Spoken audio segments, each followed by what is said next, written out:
If you've ever had to deep clean clothes or try to brighten whites, you may have come across the term boil wash.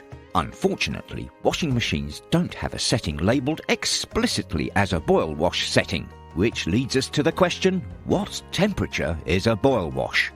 A boil wash is the hottest temperature your washing machine offers, which is usually 90 or 95 degrees Celsius. Despite being called a boil wash, washing machines don't offer a 100-degree temperature.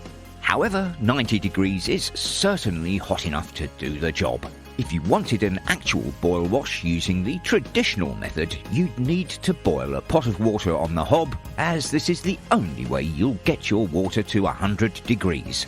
However, it's not necessary to do this because a 90-degree wash is more than enough to clean dirty laundry. If you decide to use a boil wash, make sure you don't wash anything too valuable because it could easily damage your clothes.